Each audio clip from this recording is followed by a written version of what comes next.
Bonjour, bienvenue à Histoire de passer le temps. Pour la saison estivale, nous vous proposons d'écouter les différents panels du colloque Jean-Marie Fecteau, édition 2021. On vous rappelle que vous pouvez écouter toutes nos chroniques à Histoire de passer le temps sur Facebook, sur Internet à choc.ca et sur la plupart de vos plateformes de balado-diffusion préférées. Et de la guérilla nicaraguayenne contre l'impérialisme états-unien dans la revue Amauta 1928-1930. Monsieur Bénard, la parole est à vous. Donc, bonjour à tous et à toutes. D'abord, j'aimerais remercier grandement tous les étudiants et les étudiantes qui font partie du comité JMF cette année et qui, par leur dévouement, nous permettent, à nous, jeunes chercheurs, de pouvoir présenter le fruit de nos travaux malgré la situation que l'on vit tous et toutes déjà depuis plus d'un an.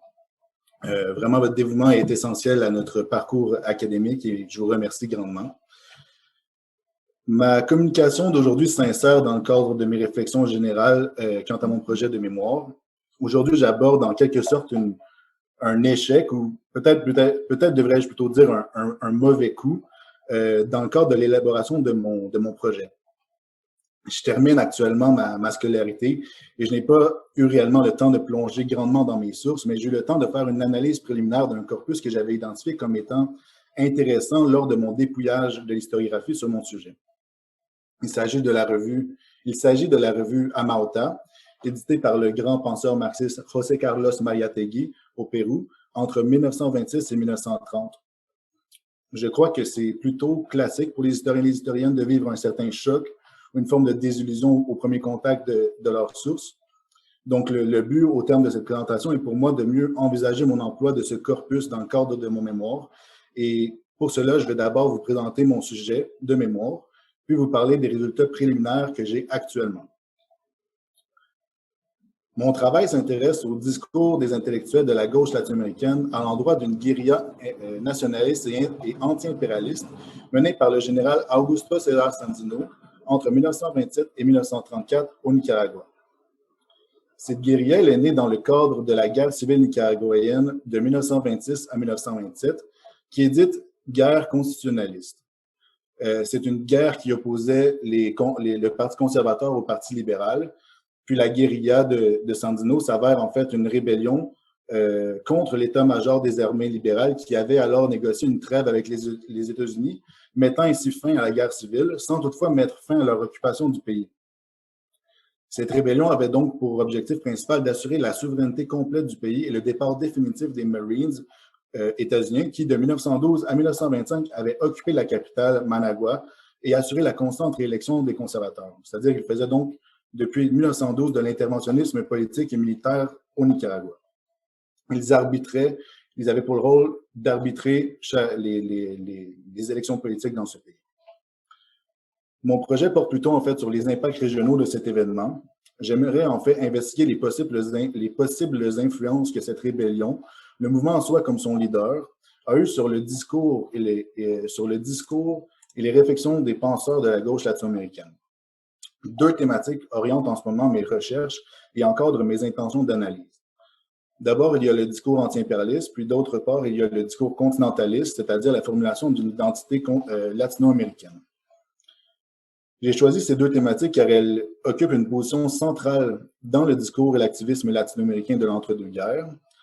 À cette époque, en fait, il y a vraiment un courant identitaire qui traverse la gauche en Amérique latine, notamment parce qu'un noyau d'intellectuels engagés et militants de la région entreprend de réfléchir aux réalités propres de l'Amérique latine. Cela pour mieux saisir l'oppression spécifique des peuples qui la composent, en fait. Donc, mais aussi, le premier tiers du 20e siècle en Amérique latine est marqué par l'ingérence et l'interventionnisme des États-Unis dans les affaires du sous-continent. C'est l'époque de la Big Stick Policy qui a entraîné ce que l'on désigne comme les Banana Wars dans l'historiographie. Les Banana Wars sont en fait de nombreux conflits armés qui ont lieu en Amérique centrale, la région la plus touchée par l'interventionnisme militaire des États-Unis, donc la plus touchée par les nombreux débarquements de Marines dans cette région du monde. La nouvelle identité latino-américaine qui est alors développée par les intellectuels de la gauche est marquée par leur activisme contre cet impérialisme.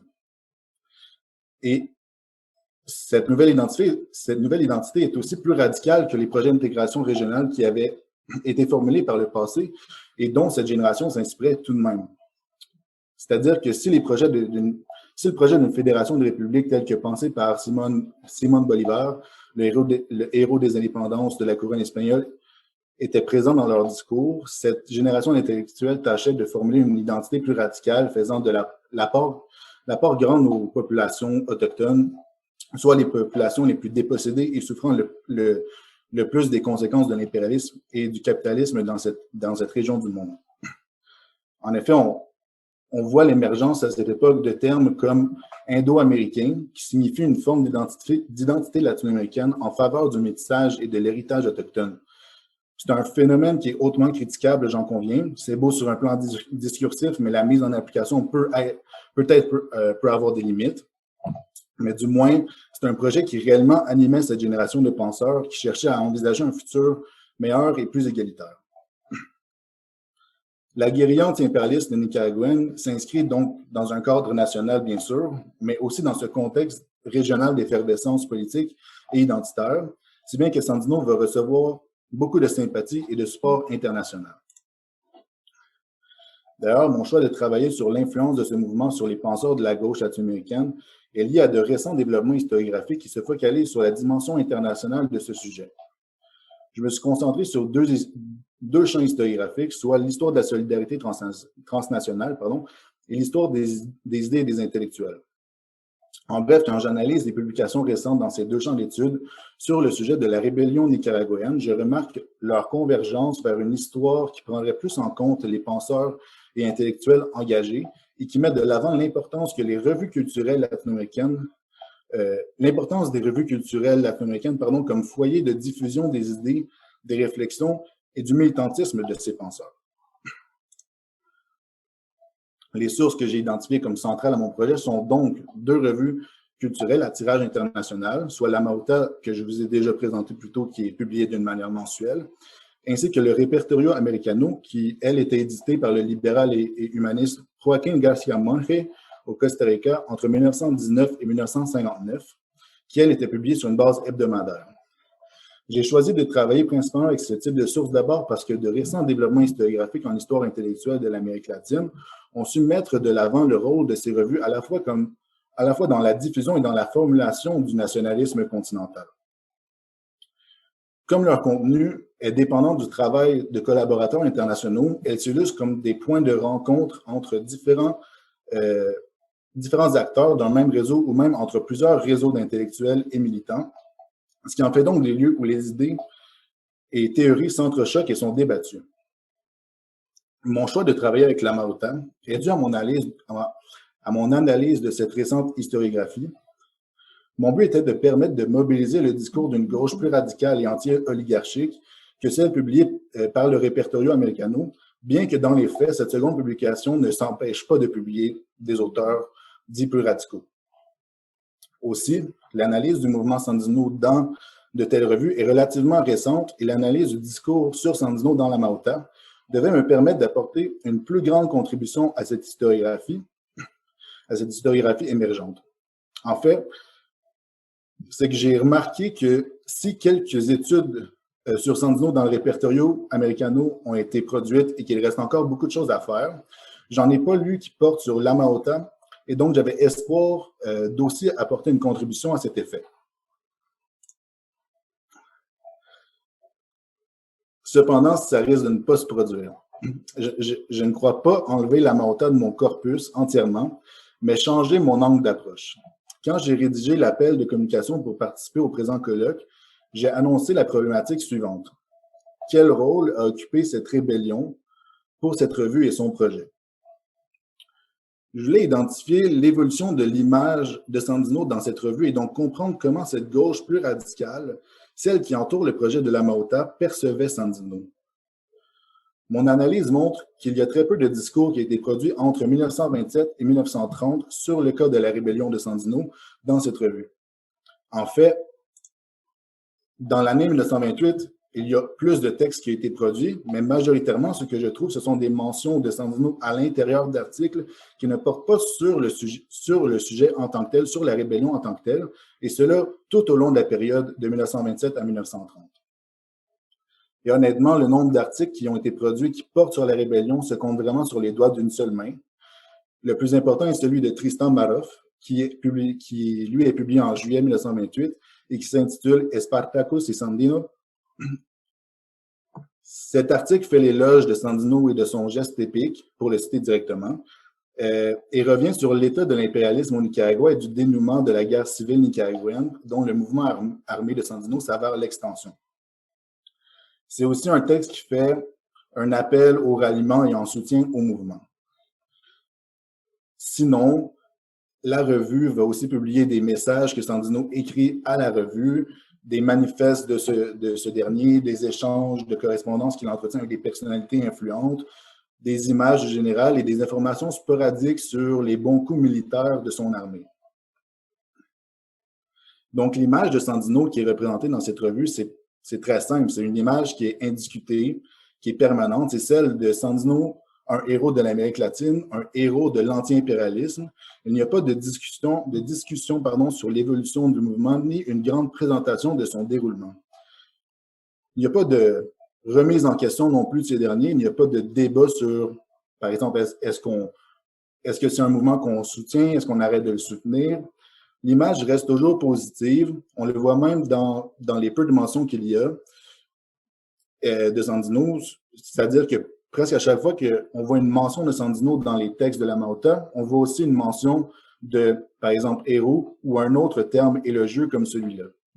J'ai même vu une mention de Quichotte indo-américain, donc Sandino Don Quichotte de l'Amérique latine, le défenseur des opprimés, puis aussi indo-américain qui fait référence à ce courant identitaire en développement et qui est même intéressant puisque Sandino était métis en tant que tel et il me semble qu'ainsi il représentait un idéal type de projet à soutenir pour cette gauche de la Mauta.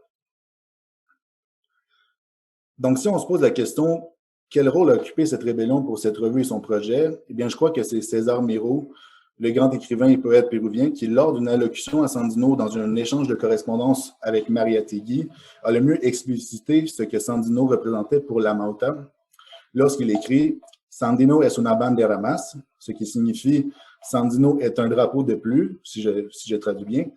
C'est le titre de ma présentation auquel j'avais ajouté une interrogation simplement car je me demandais si cette phrase, qui en somme endosse très bien le mouvement de Sandino, elle témoigne en fait de la place occupée par Sandino dans cette publication.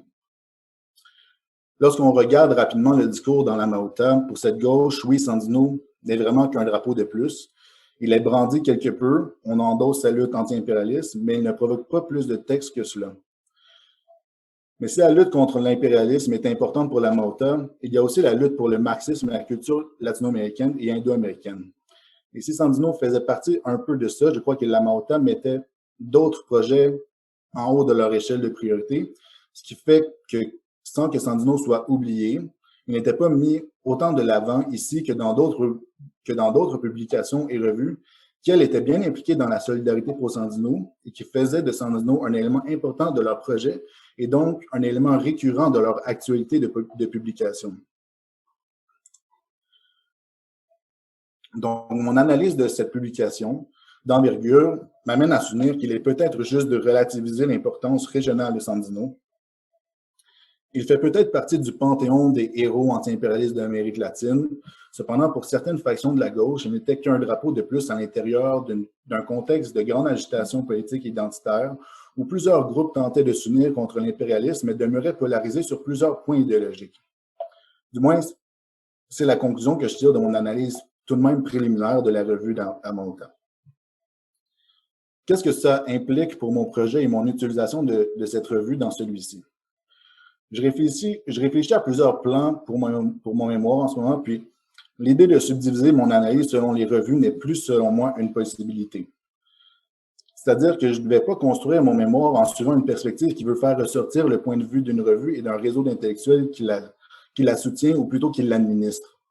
Plutôt, je vais travailler soit d'une manière thématique, soit d'une manière chronologique avec l'ensemble des textes que mes deux revues m'offrent. Puis, je vais aussi m'inspirer des travaux récents en histoire intellectuelle en Amérique latine qui a connu des évolutions majeures depuis les années 2010 et notamment dans le cadre de l'analyse des réseaux et des revues culturelles. J'en ai déjà parlé un petit peu plus tôt. dans le fond, m'inspirer de ces travaux qui montrent comment les revues étaient des lieux où s'entrelaçaient différents réseaux d'intellectuels. Puis je pense que mobiliser cette historiographie et de porter une attention aux multiples réseaux qui s'entrelacent et qui participent à leur publication me permettra d'obtenir des résultats plus intéressants et va me permettre de continuer à utiliser la Mahota, mais sans la mettre nécessairement à l'avant-plan de ma recherche. L'idée sera plutôt de rattacher le discours tenu à propos de Sandino dans la Mahota aux divers réseaux d'intellectuels afin de faire ressortir des résultats de recherche qui soient plus parlants, qui soient plus en accord avec les réelles pratiques et dynamiques sociales, militantes et culturelles de cette communauté d'intellectuels à cette époque. Merci. Super, merci beaucoup, Charles. Merci. Merci pour cette présentation. Sans plus tarder, on va procéder avec la seconde panéliste. Il me semble nous allons pouvoir conserver les questions-réponses, une période de discussion à la suite. Et donc, la seconde panéliste pour cette séance de l'après-midi, c'est Madame Maria Fernanda Galindo. Madame Galindo est étudiante au doctorat en histoire à l'UQAM. Ses recherches portent sur les phénomènes de la censure étatique qu'ont exercé les gouvernements péruviens et mexicains entre 1933 et 1945. Elle nous présente aujourd'hui les grands thèmes et les grandes réflexions qui sous-tendent son projet de recherche en cours. Sa présentation s'intitule « Censure, État et culture au Pérou et au Mexique, 1933-1945 ». Madame Galindo, la parole est à vous. Merci. Bonjour à tous. Comme je l'ai dit à Madame Doré, la présente communication est dérivée de ma recherche doctorale qui est encore à ses débuts et qui vise à étudier et à comparer les méthodes de censure exercées en Amérique latine dans les années 1930 et 1940.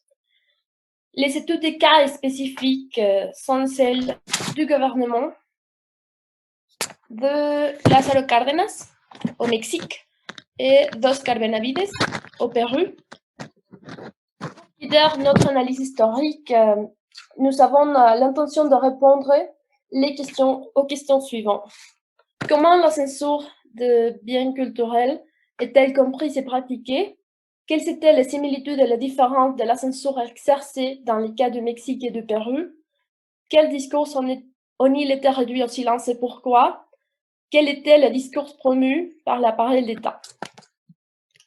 Dans l'histoire de l'Amérique latine, les années 1930 et 1940 ont été marquées par une série de changements rapides et profonds.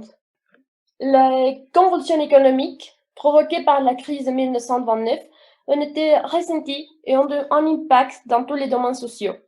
Devant ces difficultés, les dirigeants latino-américains ont été tentés de réformer l'État, de lui permettre de réhabiliter et de développer l'économie, en obtenant des succès variables en fonction de la capacité d'industrialisation de chaque république.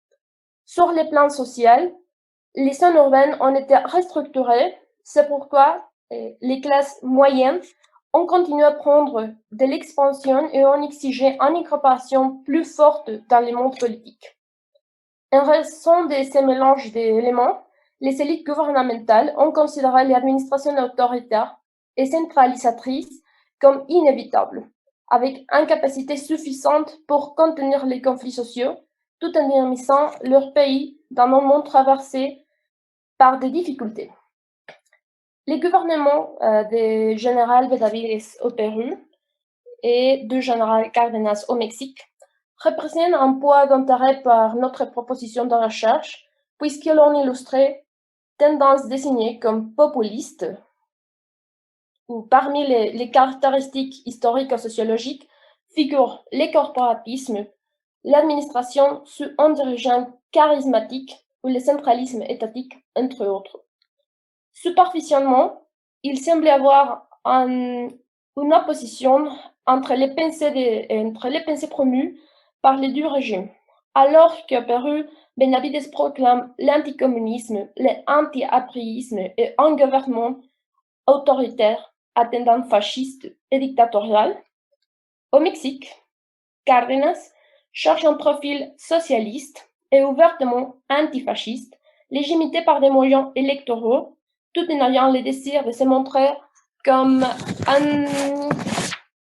continuité institutionnalisée de la Révolution mexicaine. En dépit de ces différences majeures, tous deux ont voulu produire des identités et discours nationalistes par le biais de productions culturelles spécifiques, en s'appuyant sur le soutien des groupes intellectuels pour définir les projets sociopolitiques et pour réguler la dissidence. Cela montre les fondements d'un système politique avec une forte culture autoritaire. À partir de cela, c'est nécessaire de préciser que c'est la censure. Suivant la proposition de l'historien américain Robert Darnton, la censure conduit à une lutte des représentations politiques qui est interrogée selon son époque et sa lecture, tout en restant déterminée par un ordre social spécifique, au-delà des particularités de chaque époque ou lieu. Il s'agit toujours d'un acte politique exercé par l'État. Les multiples pratiques de la censure peuvent être classées de différentes manières, notamment du, avant et après. La première implique une analyse critique, préméditée, parfois réglementée, et réalisée par un groupe d'experts en la matière, qui prescrivent si certaines œuvres peuvent être diffusées ou non. La seconde est presque toujours un acte judiciaire punitif qui intervient après la publication du matériel, de l'opinion ou de l'idée. Elle est donc poursuivie ou condamnée pour tenter d'éliminer son existence. L'historienne brésilienne Gabriela de Lima établit que son application peut être directe ou indirecte, c'est-à-dire utilisée explicitement par des moyens juridiques et publics ou avec des mécanismes coercitifs qui tentent subtilement de délimiter la diffusion d'une œuvre ou d'une idée ou d'un travers sa création. Un autre aspect à prendre en compte est l'autocensure, qui est une décision volontaire prise pour éviter une certaine forme de criminalisation, de persécution ou de marginalisation. À la suite de Pierre Bourdieu, c'est la plus complexe, car elle inclut une reproduction du système de pouvoir-domination qui est prévu chez les individus. Cela agit consciemment ou non comme un moyen invisible et symbolique par lequel les discours dissidents sont réprimés, alors que dans le même temps, les discours de la hiérarchie politique sont consolidés. De notre point de vue, la culture autoritaire ne censure pas toujours les discours dissidents. Elle crée également une dynamique intellectuelle régulée par l'autorité qui dispose des représentations et des connaissances exclusives exercées verticalement pour avoir un effet politique et idéologique. Par conséquent, la censure conduit à la limitation de l'opinion publique, à l'incompréhension de la vie sociale dans sa diversité et à la dissimulation des conflits nationaux.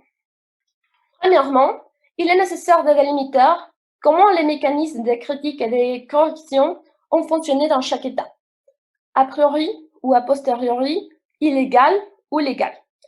Au Pérou, la période dite de la grande clandestinité montre une annulation des manifestations publiques où certaines parties étaient dans des conditions de répression, faisant l'objet de persécutions de la part de la police et des groupes parapolicières, d'emprisonnement et d'exil.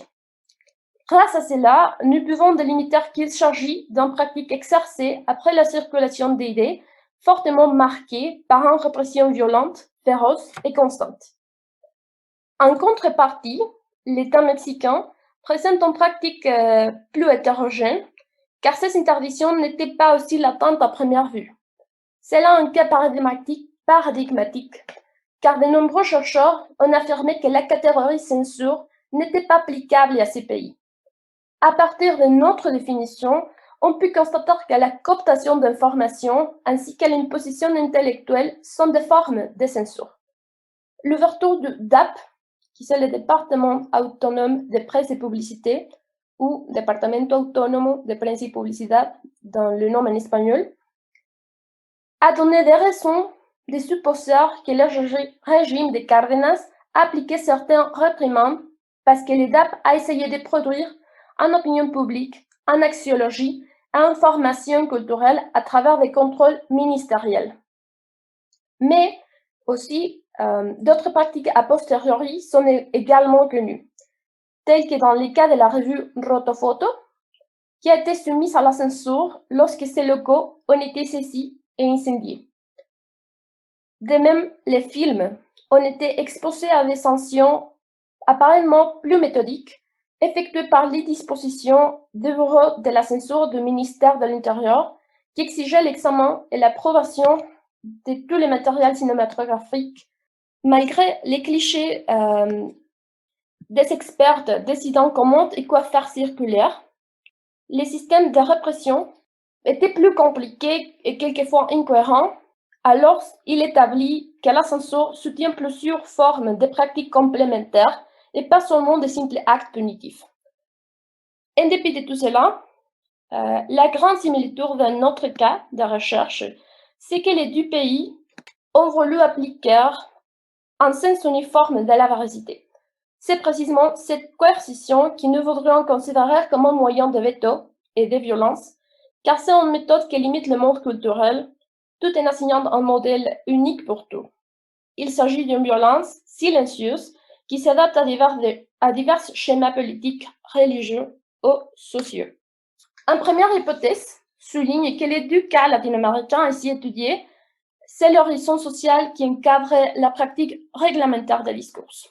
Les particularités historiques témoignent d'une volonté de rectification de l'identité nationale, notamment par différentes voies politiques telles que le libéralisme, le socialisme ou le fascisme. Ce sera également cette idée qui a conduit le Mexique et le Pérou à la tendance dite populiste. Pour avoir plus de pouvoir et pour consolider la nation, il était nécessaire de reprendre le patriotisme, de sauvegarder les forces d'État et d'exercer une politique des masses, entre autres. Une observation plus approfondie révèle la motivation politique avec laquelle les départements de police et d'information et presse ont été créés. Les deux régimes ont fait preuve d'un besoin constant de contrôler la circulation des idées en raison de la recherche d'un sentiment nationaliste. Dans tous les discours ou exercices culturels qui ne concordaient pas avec ces aspirations ou avec ces courants de pensée devaient être, sinon éliminés, de moins ignorés ou cachés. En conclusion, la justification habituelle de ces censures était l'intérêt national pour le bien commun, pour le bien de l'État, de séparer l'unificateur et une certaine bureaucratie relativement expertée ont été générés. Dans le cas du Pérou, c'était un domaine judiciaire qui comprenait des pratiques illégales et des coercitions et d'usage de la force aussi. Et pour le Mexique, il n'y avait pas de réglementation d'aucune sorte, ni interprétation de la manière d'exercer une surveillance sur les produits ou les auteurs. Mais dans les deux pays, les journaux, les bibliothèques, les stations de radio, les films, les écoles et les universités ont été interdits. Parce que les autorités étaient convaincues qu'il était de leur devoir de prévenir les dommages à la société et la menace de décadence morale.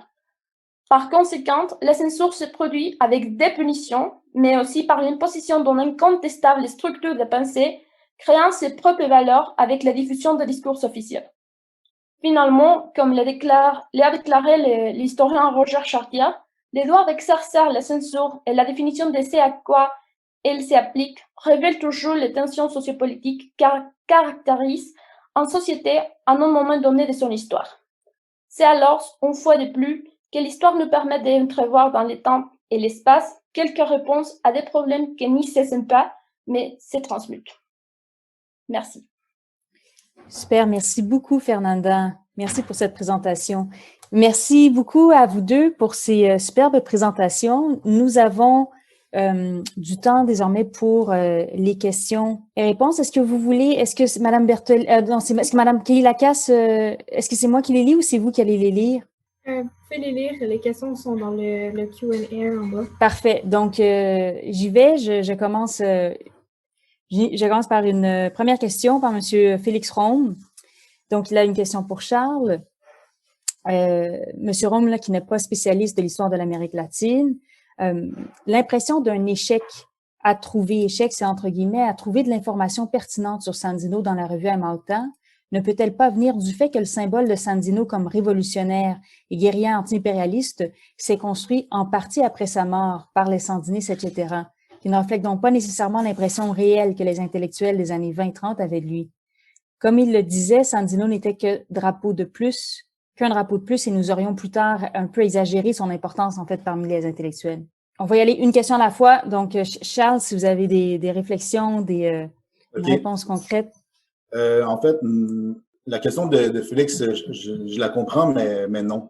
En fait, ce que les sandinistes ont fait, c'est surtout nationaliser, je crois, le symbole de Sandino et l'interpréter d'une manière qui allait en faire une figure de proue pour un mouvement national contre une dictature, la dictature de Somoza à l'époque. Mais dans l'historiographie, surtout, j'en ai pas beaucoup parlé, j'ai pas beaucoup dépouillé l'historiographie que j'analyse en ce moment, que j'ai analysé, mais l'historiographie de la solidarité pro-Sandino est quand même très, très solide et en train d'être construite. Et on voit qu'il y avait des comités. Barry Carr est un historien d'envergure dans ça, qui a écrit justement comme quoi la solidarité pro-Sandino était pionnière, en fait, des mouvements de solidarité qui allaient ensuite, des mouvements de solidarité transnationale et même mondiale, que Sandino on parlait et on faisait des campagnes de solidarité autant en Europe, pas autant en Europe qu'en Amérique latine, mais on en faisait en Europe, en Amérique latine, que les branches de cette solidarité allaient même jusqu'à de New York à Lima, puis qu'il y avait il y avait beaucoup de comités faits au Mexique. Sandino recevait aussi beaucoup de solidarité du gouvernement, jusqu'à un certain moment, du gouvernement mexicain. L'international communiste avait mis en place la Liga Antiimperialista de las Américas, qui est, dans le fond, l'extension du communautaire dans l'Amérique latine. Et celle-ci, comme chapeautait plusieurs campagnes de solidarité envers des mouvements sociaux. Et il y avait une grande branche de cela qui était dédiée à aider Sandino. Puis des revues comme le Repertorio Americano étaient comme l'endroit, était en même temps l'endroit où est-ce que des comités comme le Comité Pro Sandino en Costa Rica présentaient leurs activités et les fonds qu'ils relevaient. Et puis, le mouvement Apriste aussi, qui vient du Pérou, donc de l'APRA, qui est maintenant un parti politique, mais qui est né en étant une organisation transnationale, un mouvement pan-latino-américain, un mouvement transnational de lutte contre l'impérialisme et pour le nationalisme continental, si on peut le dire ainsi. Menait aussi des campagnes de solidarité pour Sandino, est un mouvement qui avait été créé par des jeunes intellectuels universitaires. Donc, je comprends la réflexion de faire attention à ne pas c'est comme une forme d'anachronisme que relève Félix, mais honnêtement, quand on regarde l'historiographie que j'ai dépouillée, c'est correct. Comme on peut dire vraiment qu'à cette époque-là, l'importance de Sandino était réelle, mais je pense que là, ce que je peux faire, c'est relativiser jusqu'à où cette importance-là peut aller, parce que c'est pas rare qu'on voit des historiens dire que c'était mondial, cette importance-là, puis que c'était partout où on en parlait. Alors peut-être qu'on peut relativiser aussi dans quelle est la mesure de cette importance-là. Merci Félix pour ta question. Très bien, merci beaucoup Charles. Nous avons une autre question pour vous. Donc, elle vient de M. Dominique Charon. Donc, d'abord, il vous félicite pour la présentation. Je le lis, je suis bien heureux de pouvoir observer l'évolution de ton projet. Il aimerait savoir si vous comptiez lier l'histoire intellectuelle à l'histoire sociale ou si vous souhaitiez seulement faire une histoire des idées. Merci Dominique. Lier l'histoire intellectuelle à l'histoire sociale, je pense que je vais être plus dans l'histoire intellectuelle. Ouais, je sais pas qu'est-ce que je pourrais dire. J'ai vraiment réfléchi mon projet en termes d'histoire des intellectuels, histoire des idées, mais histoire des intellectuels aussi. Puis, je je crois pas, non, le lié à l'histoire sociale. Merci. Merci beaucoup pour ta question, Dominique. OK, merci. Donc, Dominique Charron qui a une autre question, cette fois-ci pour Fernanda. Il écrit « Je trouve votre sujet de thèse réellement fascinant. Il m'inspire de nombreuses questions. Je constate que vous utilisez Bourdieu pour définir les structures de domination de l'État et vous semblez vous intéresser à la censure dans un cadre structurel, donc censure de l'État sur les médias, par exemple. Pensez-vous utiliser les théories de Weber pour définir les structures de domination dans un cadre structurel? Et pensez-vous étudier le legs des politiques de censure dans un cadre constitutionnel? » Excusez-moi, j'ai terminé avec un rire pour notre cher Dominique qui est féru de théorie. Donc, c'était pas du tout, c'est vraiment superbe, hein, mais merci beaucoup, là, Monsieur Charron, pour votre question. Je laisse la parole à Fernanda. Premièrement, j'utilise Bourdieu dans cette partie de domination structurelle. Je l'utilise aussi pour guider l'analyse autour des intellectuels qui soutiennent le pouvoir de l'État avec des valeurs officialistes. Je pense utiliser Bourdieu aussi pour lire le profil de chaque intellectuel en faveur ou en contre de l'État. Dans les cas de Weber, je ne la considère pas, mais peut-être un bon auteur que je vais considérer pour le lire, pour l'ajouter à la perspective, parce que c'est vrai, c'est très intéressant. Et de l'autre côté, c'est... Ah oui, la part de la législation. Et c'est très intéressant parce que la censure est étudiée dans un part législatif quand c'est un censure officiel, où il y a une structure étatique qui travaille dans l'idée de la domination et de la censure officielle ouverte et publique, que c'est par exemple le cas de Brésil dans les mêmes temps. Mais au Mexique et au Pérou, c'est plus une chose qui se déroule au-delà de la législation. C'est une chose qui n'est pas très, très claire, et à exception de la censure des films au Mexique, qui c'est constitutionnel et il y a une législation dans le ministère de l'Intérieur qui explique comment les censeurs doivent analyser ou critiquer ou cacher les films. Mais après ça, c'est vraiment intéressant. Mais je crois que dans mes cas, dans le Pérou et le Mexique, la partie de la législation de la censure comme une censure officielle est réglée. C'est pas vraiment une chose que je peux appliquer directement. Super, merci beaucoup, Monsieur Charron, pour votre question. Merci, Fernanda, pour cette réponse détaillée. Nous avons une autre question qui nous vient d'Alexandre. Je vais donc lire sa question. Alexandre commence. Bravo aux deux panélistes, tout d'abord. Il a une question pour Charles. Souhaites-tu donc élargir ton corpus ou trouver un angle nouveau qui n'inclut que ses sources, Amalta et Répertorio? Si tu souhaites élargir ton corpus, les revues de la LADLA, que tu connais sûrement déjà, serait sûrement pertinente, surtout pour transposer cette idée d'une bandera más. La LADLA fait volte-face de son appui à Sandino dès 1928-29, lorsque celui-ci se refuse à adhérer pleinement aux prédications communistes, malgré un support très important à la cause dans les 2 années précédentes. Bonjour Alexandre, merci beaucoup pour ta question.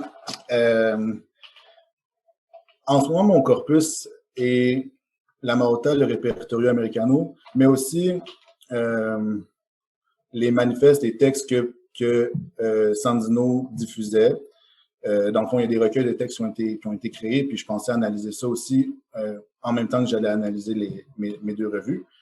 C'est une bonne idée d'aller chercher les corpus de la revue de la LADLA pour justement, dans cette nouvelle idée que j'ai de peut-être mesurer ou déterminer comme l'envergure de l'importance de Sandino et de son mouvement. Mais je sais aussi que la LADLA avait cessé ses activités dans une controverse où est-ce que Sandino avait décidé de continuer de s'allier au gouvernement mexicain, de recevoir son aide alors que le gouvernement mexicain faisait beaucoup de répression contre les communistes à cette époque-là, du moins au moment où est-ce que cette décision s'est faite.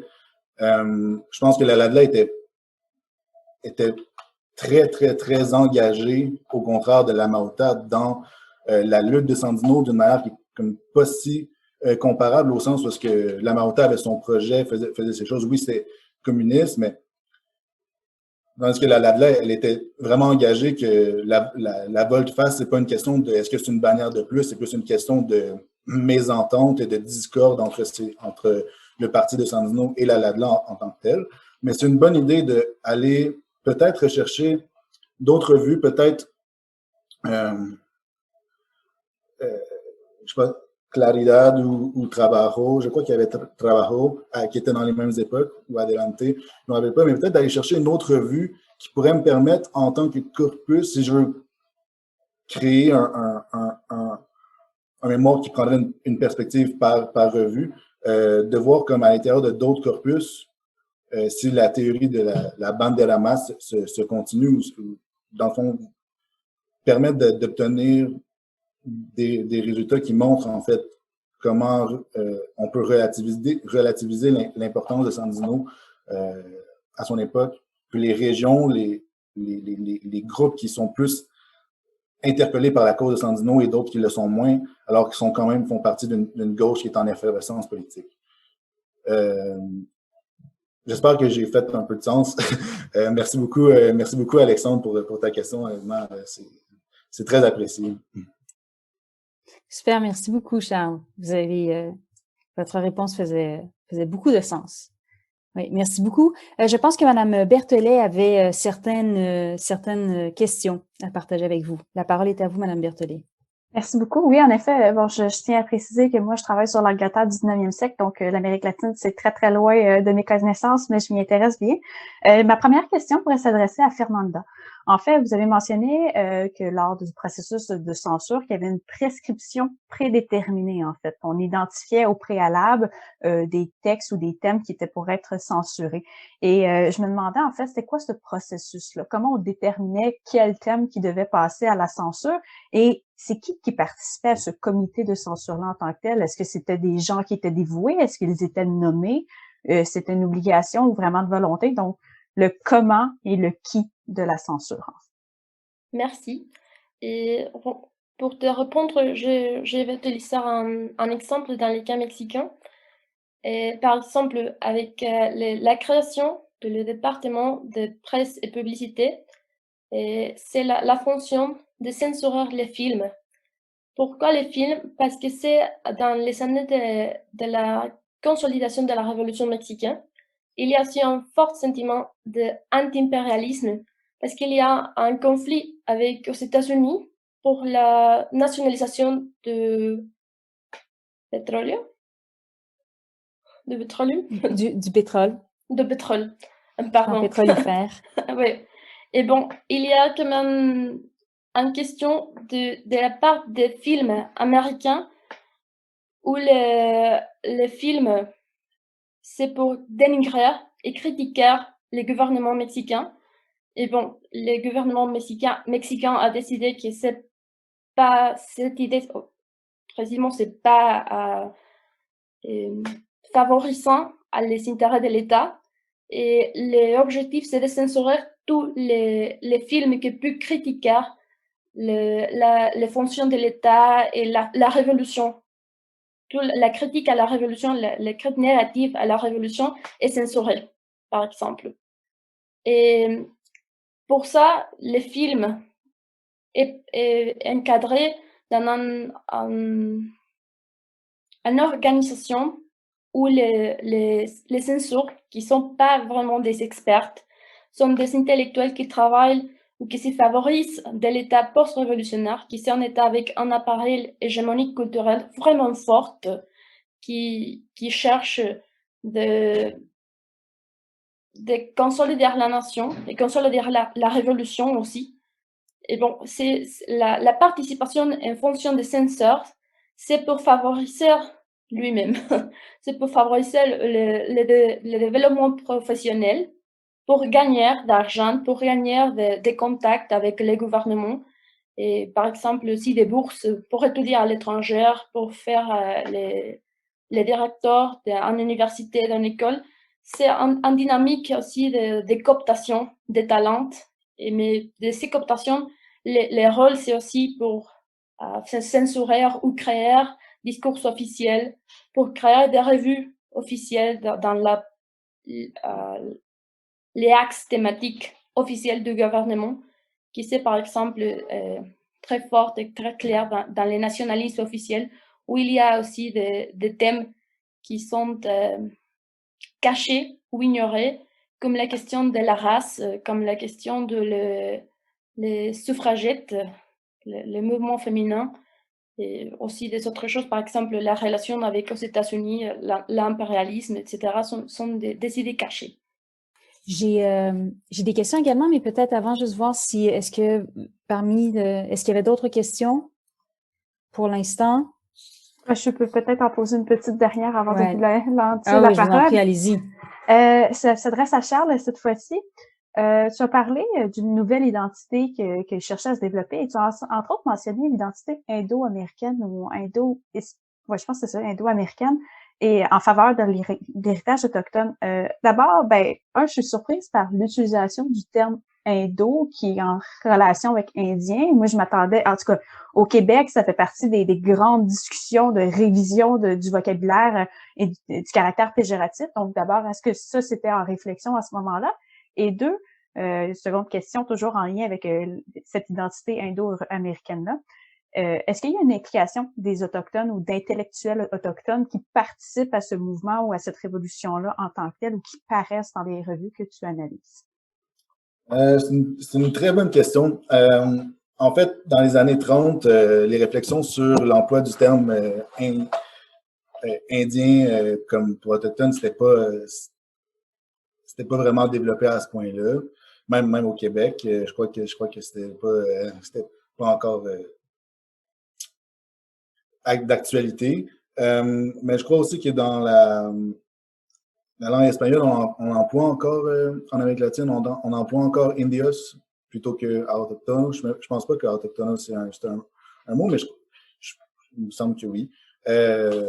Donc, c'est aussi culturel. Puis, c'est pour la question de la place des Autochtones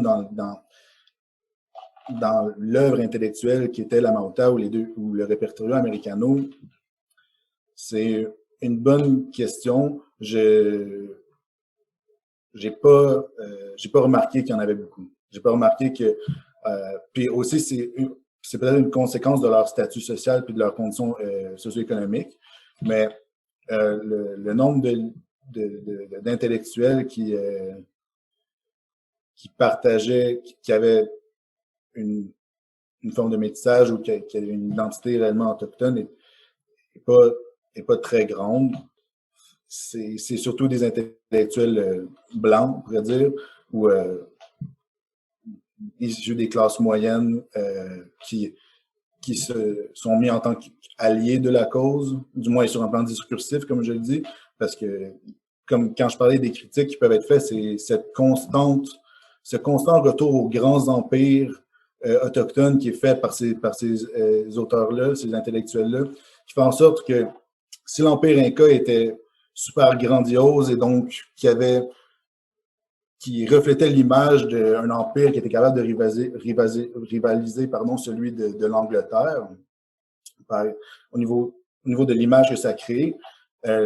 L'autochtone, les communautés autochtones Aymara ou Quechua, peut-être qui étaient vraiment comme présents dans leur contexte des années 20, étaient peut-être moins ceux à qui ils pensaient ou qui étaient moins mis de l'avant, ou peut-être il y avait une dissonance entre le discours et l'identité qui était alors créée et la pratique réelle réellement faite. Ouais. Super, merci beaucoup, Charles. Merci pour ces questions, merci pour ces réponses. Il reste environ 1 minute 30. Je vais me permettre de lancer des questions auxquelles, en fait, je ne demande aucune réponse. Ce seront des commentaires avec lesquels vous pourrez partir, puis nous pourrons en reparler par la suite dans nos nombreux échanges par rapport à vos projets de recherche, donc pour les deux. Donc, pour Charles, je veux d'abord te féliciter dans ton entrée en matière. Je trouve ça vraiment superbe que tu commences avec ce que tu appelles un échec. Je trouve qu'on n'en parle pas assez en tant que chercheur à quel point l'échec est au cœur de la création, puis comme il est important en fait de les souligner comme étant ces moteurs originaux. Surtout dans les colloques, on arrive tout le temps souvent, ça paraît lisse, on a nos résultats de recherche. Donc ça, je trouve ça vraiment stimulant intellectuellement. Je trouve ça même puissant. Mais ce que tu appelles, mais là, maintenant, je te mets au défi ensuite d'essayer de penser, mais ce que tu appelles un échec me semble très révélateur. Tu as été très éloquent dans la conclusion à laquelle tu es arrivé, avec cette idée finalement de pouvoir placer Sandino, où ce que je retiens de ce que tu nous racontes, c'est que c'était beaucoup moins les idées politiques qui étaient liées à la rébellion au Nicaragua à cette époque-là que l'importance des symboles, les symboles de résistance face à ce capitalisme anti-impérialiste. Et donc, je me demande si quand on parle finalement, c'est simplement une banderama, si c'est diminuer son importance ou justement de dire, non, c'est très important qu'on ait ces modèles-là pour pouvoir avoir un mode d'expression de la lutte à l'époque. Donc, c'est à penser, mais vraiment félicitations pour cette superbe entrée en matière. Ça m'a beaucoup stimulé avec tes recherches. Maintenant, pour Fernanda, s'il me reste 30 secondes, Mme Berthelet, Fernanda, j'ai beaucoup aimé le souci que tu portes dans le cas mexicain d'essayer de comprendre ce que j'appelle un peu la censure douce. Donc, au Pérou, ça semble être plus évident parce qu'il y a des formes d'autoritarisme où il y a une violence d'État dans les rues. On est capable de mieux cibler la censure. C'est plus insinué au Mexique. Et tes réflexions m'ont fait penser à la CEP, puis à l'étendue du système d'éducation publique au Mexique qui était très lié au pouvoir en place. Et il me semblait que dans la façon de penser où tu vas pouvoir aller chercher des sources, où tu vas pouvoir ancrer tes réflexions sur cette pratique un peu autoritaire de l'État mexicain pour consolider la nation mexicaine, est-ce que tu vas le faire par le biais de cibler en fait des grandes agences gouvernementales qui ont eu un impact dans l'ensemble du pays? Et donc, c'était un peu une idée que je voulais te lancer. Nous pourrons en reparler plus tard. Et voilà, les deux, je vous félicite pour vos recherches en cours, pour vos excellentes présentations. Et je remercie en même temps les organisatrices du colloque Jean-Marie Fecteau pour cette superbe organisation et ce merveilleux